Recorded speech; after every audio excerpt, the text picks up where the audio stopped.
It's the final hashtag VOA of 2015. I'm Michael Lippin in Washington, and I'm here with Andrew Palczewski. Andrew, what's trending? Well, as you said, it's the last show of the year, so a lot of people are talking about the year-end topics, and that's what we're going to be talking about on today's show. We're going to be looking at some of the hashtags that were trending this year. Right, the top social media stories of 2015 with a special guest from the Washington Post, but not before you do your thing. Gotta do my thing. Roll it, Steve.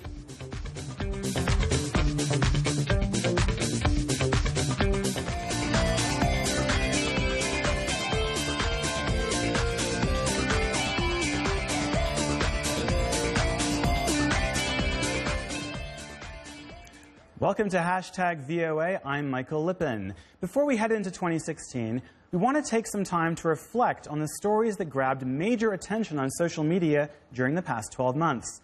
From the serious to the frivolous, they all had one thing in common: they got us talking. Well, I'm joined, as always, by our social media editor, Andrew Palczewski. Thanks for being here. We also have a special guest from the Washington Post, an editor for the audience team at the Post, Jessica Stahl. Thanks for being here, too. Thanks. Right, well, one of the big stories of this year was two terrorist attacks in Paris. And they both generated a lot of sympathy for the French on social media. Andrew, what was the first big hashtag that got people talking? Well, the first big hashtag was Je suis Charlie. This was after the attack on Charlie Hebdo, which is a satirical paper in Paris. And a lot of people used that hashtag initially to mourn the victims, but then it kind of became a rallying cry for free speech. People saying you can't attack literally a vehicle of free speech, this satirical newspaper. And then 10 months later, we saw, unfortunately, the attack in Paris at the Bataclan Theater and several other locations.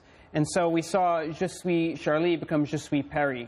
And people in solidarity with Paris, with the victims of those attacks, but very similar to Je suis Charlie, using that as a way to take a stand, saying we won't be intimidated, we won't be threatened by terrorism, and really express that on social media around the world. Right. The French started Je suis Charlie, because obviously it's a French language term, but it seems like it got adopted by many people around the world. What was your reaction to Je suis Charlie, if you can think back to almost a year ago? Yeah, I mean, I think in both cases, the hashtags were really just this outpouring of sympathy and horror at what had happened, this feeling that if it could happen in Paris, it could happen anywhere. And really that was the emotion that came out throughout the world, especially, you know, in the terrorist attacks. There was all these videos. You saw the shots happening in the concert hall. You saw the explosion happening near the stadium, and really that sense of everyday places and these horrible things happening there. People really just had to express that on social media. Right. I think one interesting phenomenon with these Paris attacks is that they were happening in a city that's very wired. People are very connected. So, Andrew, you know, we were learning about the developments in both of these attacks almost in real time. What did you make of that? Well, not only learning about them in real time, but learning about them from the people who were in some of the venues. There was a young woman who was tweeting from the Bataclan Theater saying, help us, you know, get us out, we're here, we're hiding. And that's really how social media has been such a powerful tool as it's developed. It's allowed people to be on the front lines of these situations. It's allowed them to communicate and share that with the world. As Jess said, we saw some of the video of people being shot fleeing the theater. So that's really how it's become a powerful medium, you know, Twitter and Facebook, these other Periscope, things like that, that allow people to take those experiences and instantly broadcast them around the world and share them. Another big story for this year, Jess Stahl, was the mass influx of refugees and migrants into Europe. I think we've had 1 million enter Europe so far this year. Yeah. And they got a lot of sympathy and support from Europeans who were using the hashtag refugees welcome. What was your coverage like at the Post on that? So we'd been covering it all year, but really it was one of those stories that didn't break out until there was that one moment where there was the photo of the Syrian boy, the young toddler who had washed up on the shores of Turkey, I think it was.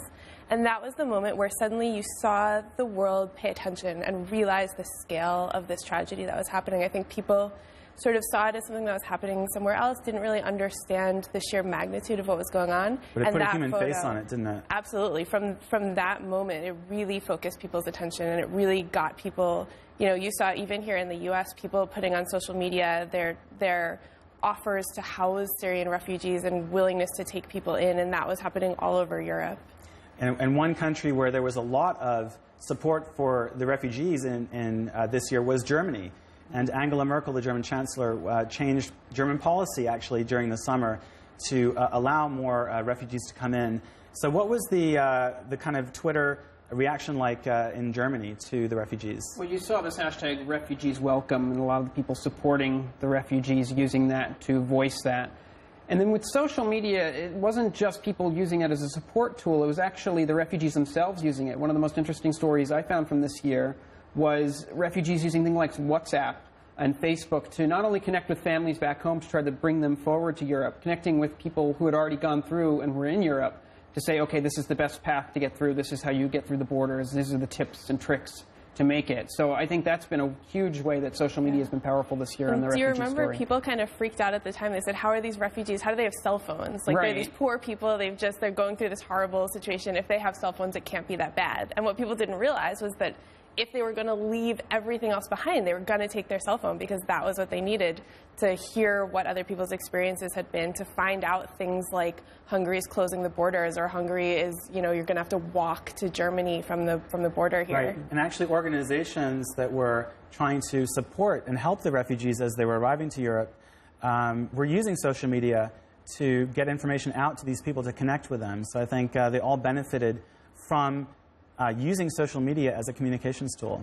And it humanized them, too, because as you were saying, these people brought their cell phones, and as you saw their posts on social media, you were realizing these are students, these are professionals, engineers, doctors.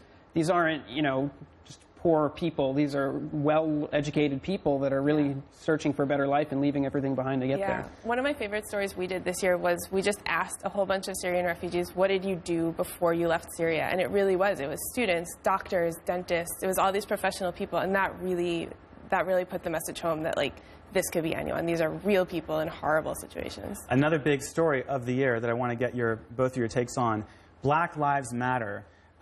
We had a series of incidents in 2014 involving police shootings with unarmed black Americans being killed. That trend actually continued into 2015. There were more cases of unarmed black Americans being killed by police, and also several black Americans dying in police custody. So what else was driving that trend this year, do you think, Andrew? Just frustration, I think. I think it kind of built up to a boiling point, and social media is that vehicle that people were able to use. I mean, that's really the great thing about social media, is that anyone can seize on that and use it to make their point. And that's really what the Black Lives Matter movement did using this hashtag. I mean, we talked about before the show the cases, Tamir Rice, which is going on right now, a case in the state of Ohio, Sandra Bland, you have Freddie Gray, Walter Scott. I mean, the names go on.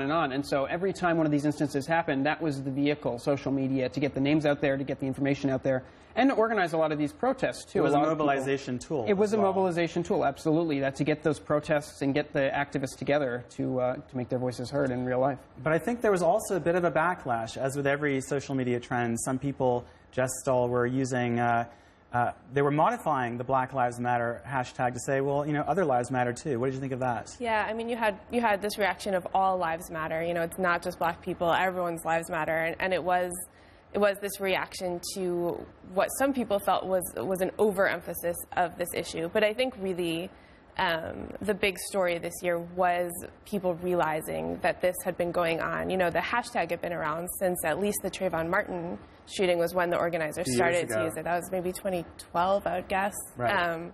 But it was this sense this year that it had finally hit the mainstream, and people were realizing that this was something the black community had been caring about forever and had been experiencing forever, and no one had really been paying attention before. And so, there was all of this, as there is in any situation like this, there was backlash. There was this sense of, now we're victimizing the police, or now we're victimizing white people. But I think the prevailing story was really the realization of this issue. Right, and one more topic to go through before the break. Love wins. So we had same-sex marriage being legalized nationwide in the U.S. and also in Ireland through a referendum. And we had social media platforms helping the supporters of same-sex marriage to celebrate those decisions.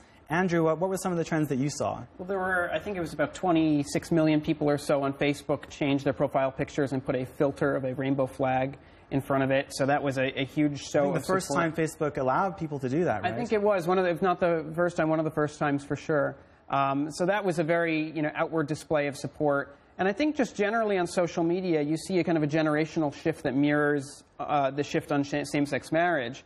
A lot of young people support it. Older generations don't as much. Well, a lot of the young people are using social media very heavily. Active, right. And they're more active on social media. So I think that's part of the reason why you see a lot of the support on social media. It's driven by young people who are using it more frequently and making their opinions heard on social media. It's not just that they're using it and chatting with their friends. They're actually using it for social change. Right. And Jess, what did you think of even Twitter creating a hash flag so that every time you type in "love wins," you see a rainbow-colored heart appear in your tweet? And even Google, when people searched for issues related to same-sex marriage on Google, a rainbow-colored heart would pop up. So what did you think of all those things? I mean, the thing that was fascinating about this to me, thinking back on it now, was these are platforms that their entire reason for being is about enabling communication, enabling free speech, and not taking an opinion one way or the other. And this moment, they all said this was the right decision. There was Facebook, Twitter, Google. They basically took a stand to say this is not a question of free speech. This is right. This is wrong. And it was really, it mirrored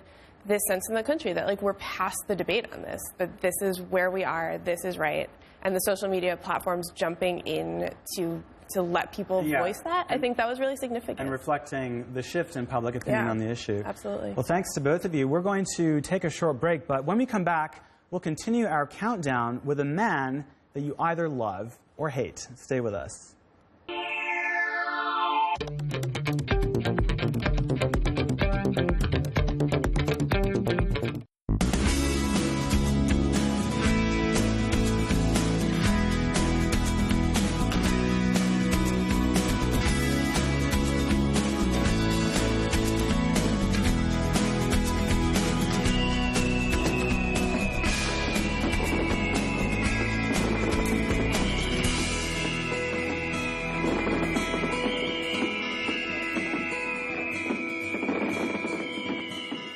I'm Jim Malone, and I work the political beat. I cover what drives the political issues in the United States, what voters think, what drives the candidates, how public opinion shifts on one issue or another. It keeps you in touch with the American people and where they want the country to go. It's a great way to get a window on what's happening in the United States. I'm Jim Malone, and my beat is U.S. politics. Like us on Facebook at #VOA.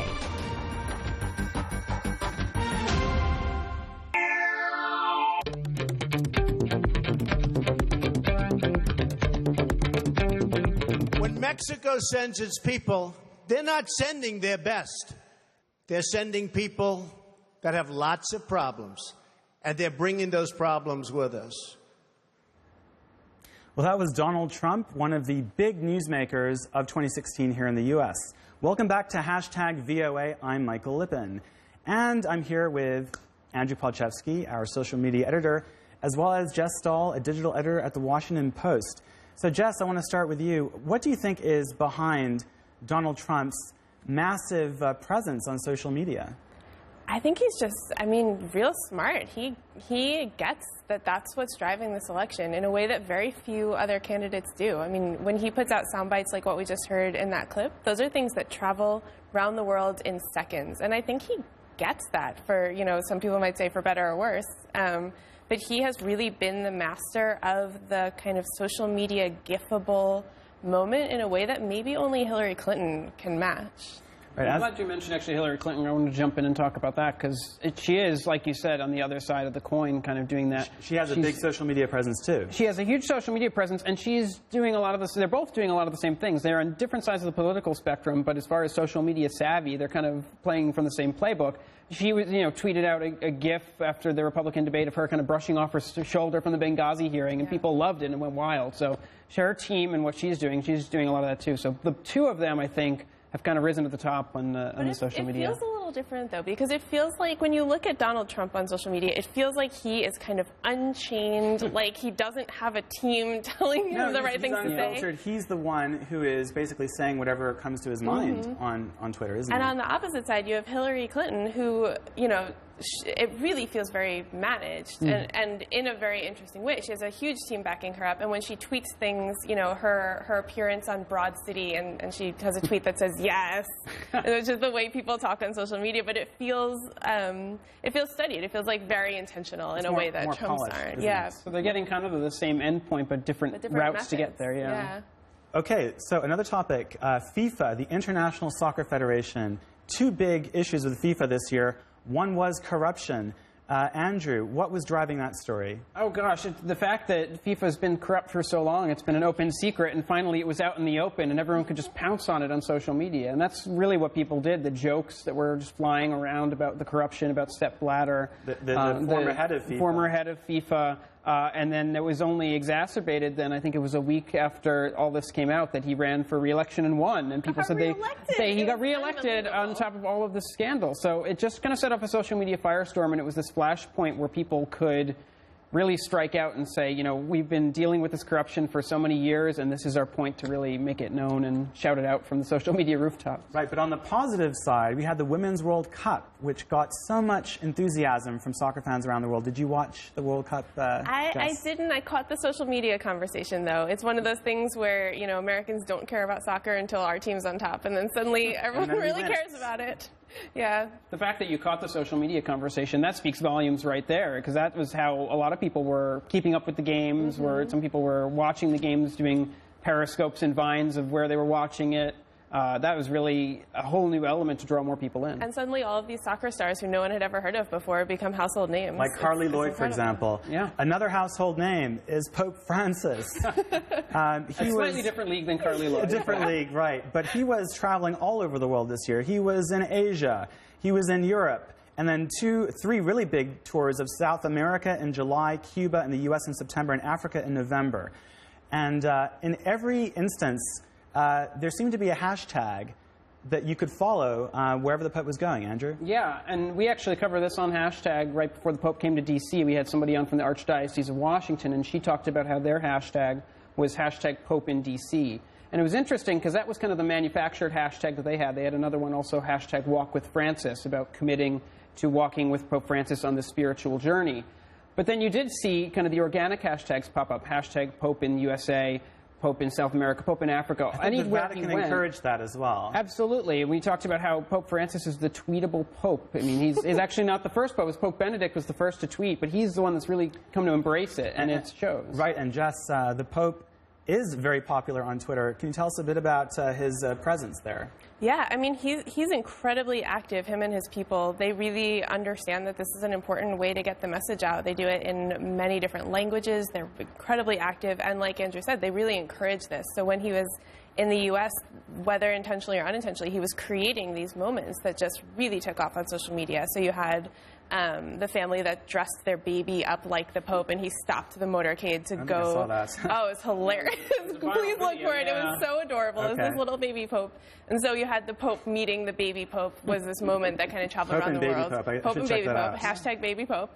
And, there's another moment where he stopped the motorcade to bless, I think, a child that had cerebral palsy. And these little videos, these little moments went completely around the world thanks to social media, and I think that's what the Vatican gets these days. Yeah, and the Pope actually has 8 million followers on his English account. So one other topic I wanted to talk about is a lion, Cecil the lion, a lion who once lived in Zimbabwe until he was killed by an American hunter who is a dentist. Jess, you've been following the story a lot this year. Why did that take off?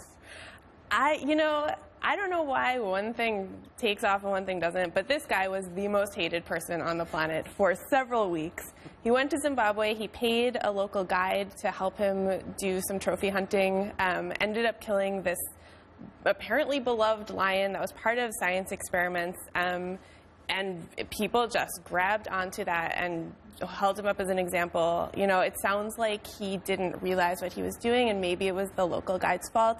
It didn't matter. It really was this moment, you saw afterwards airlines made new policies where they refused to carry back trophy kills. Eventually, the U.S. made some changes to where lions sit on the endangered species list.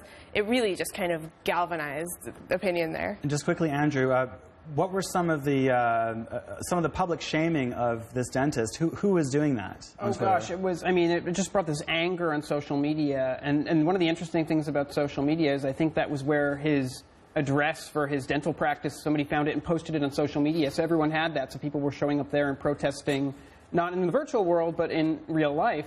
And it was just this mix of the vitriol for this dentist, the shock over this trophy killing that is a common practice, that in the social media really raised awareness of that through this Cecil the Lion hashtag. And as Jess said, it changed a lot of policy as well. Okay, well, we'll leave it there, but we have much more coming up after the break when we will share our personal favorite social media stories of the year. And perhaps the most tweeted movie ever, we should say. Thank you.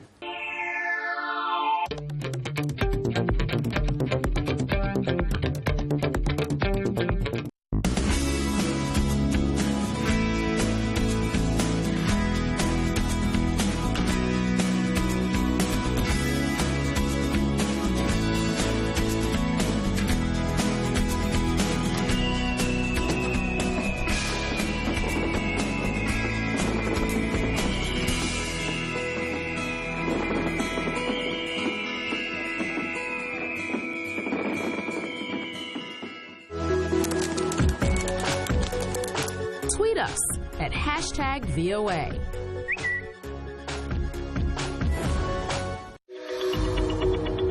I'm Milar Sega. I'm the host of VOA's The Correspondents, a roundup of the world's top stories with analysis from our dedicated reporters. It's really a conversation the same way that you would bring a friend to your home and ask them what's going on. And our correspondents will do that and answer those questions through their own eyes. That appears a false choice in more ways than one. We can't actually put you there, but we can come pretty close. In 30 minutes, we'll show you the world. I'm Sonny Young from the sunny side of sports, and this is VOA.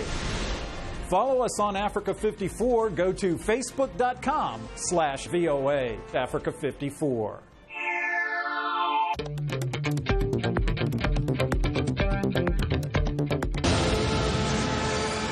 There are stories about what happened. It's true.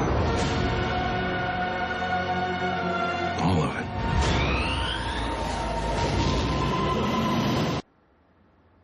I still get goosebumps watching that trailer. That's a clip from Star Wars: The Force Awakens, and our 2015 list really wouldn't be complete without this movie. Jess, what makes Star Wars such a force on social media? Really force? I'm sorry.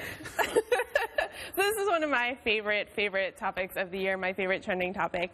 I mean, there really was just, people have been waiting for this for so long. They've been teasing it with trailers since at least last year.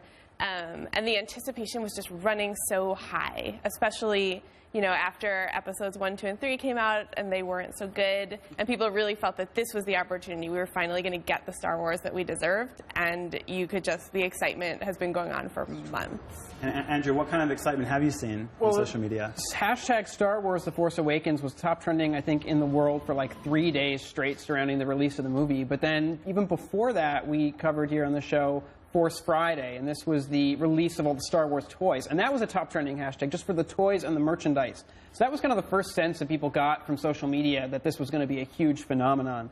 And so you saw, you know, people posting pictures of the toys and all that. Now people posting pictures at the movies, reviewing the movie. It really just has been a huge, you know, social media boon for the franchise. Exactly, and there'll be another movie coming out hopefully soon. I want to get to some of our personal favorites, and Jess, yours is Squad Goals. Can you tell us, what is that all about? Squad Goals. So Squad Goals is a hashtag that really took off this year, thanks to Taylor Swift. I will tell you that The American pop star. The American pop star. I will tell you I did a little bit of research, and Taylor Swift really did not come up with this. It is something that has existed in the young black hip-hop community for quite a while. But Taylor Swift brought it to the forefront this year. It is the idea that friends are a powerful thing, and the friends that you have can boost your reputation. So your friends are your squad, right? Your friends are your squad. Yeah. And so Taylor Swift, on her 1989 tour this year, started off bringing famous friends along. So Taylor Swift has a lot of very beautiful young famous friends like Selena Gomez, like Karlie Kloss.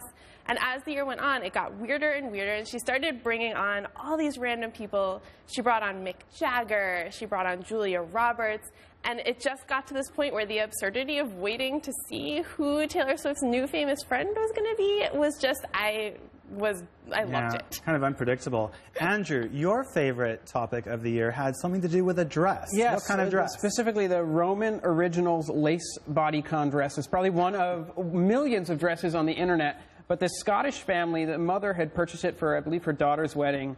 And she was debating in the family, oh, is it blue and black or is it gold and white? She'd taken a picture of it. They were kind of debating it around. And somebody posted it on Facebook, and it took off from there. They posted it to Tumblr, and then it got even bigger. And so hashtag the dress was the one hashtag that I think encapsulated social media for me this year. And then subsequent hashtags, hashtag white and gold, hashtag blue and black.